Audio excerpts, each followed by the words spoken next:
trace and draw these imagery using our software. You can use it for any type of mapping data. It could be like a mining permit, it could be urban planning information. It's designed to be very simple to use there for non-technical users. So I can take an overhead picture of an inauguration, for example, and count the number of people there. Exactly. You can bring in imagery. You can bring in imagery from a satellite provider like Planet, as a big startup, or Digital Globe. You can bring that imagery in, but then you can draw over it. So you could draw the size of Trump's crowd and say, that's a really small area. That's and we can prove things definitively. Interesting. So technology can do that now. All right, cool. So Google Maps exists, and there's a lot of ways you can embed Google Maps on other sites. What are you adding to that mapping ability? The air quality, the sort of rainforest in particular? I'd say there's three things that distinguish us from Google Maps. First of all, loading your data into Google Maps and actually making a map, like styling the cartography and adding the layers, is actually quite complicated. So that's one thing, very much simpler to do that. Secondly, they're BYODs. You bring your own data into their platform, which is quite time-consuming. In MapHubs, we have the data preloaded into the system, so you can select from pre-existing data sets.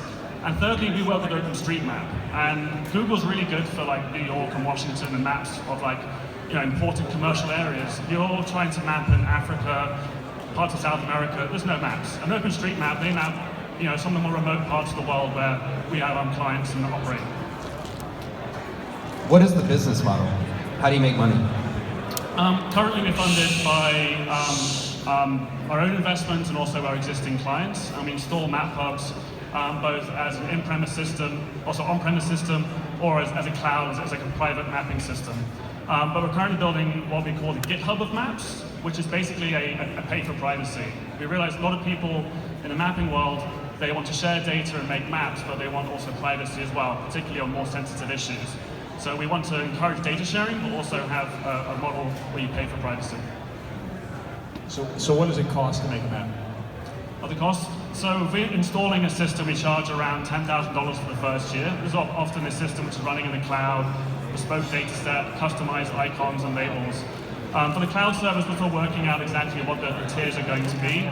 But basically, for the first tier, you can make a map, you can share data.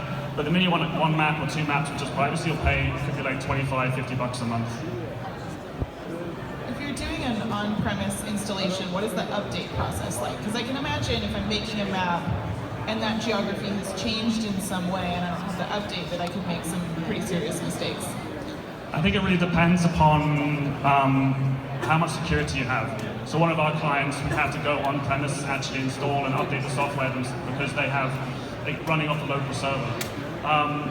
If you had less security concerns, we could do an update by simply logging in. So our private systems can be done through a remote update. And we actually build the hardware as well for the local server. Are we good, judges? I think we're good. All right. Awesome. Big round of applause for MapHubs. Friendly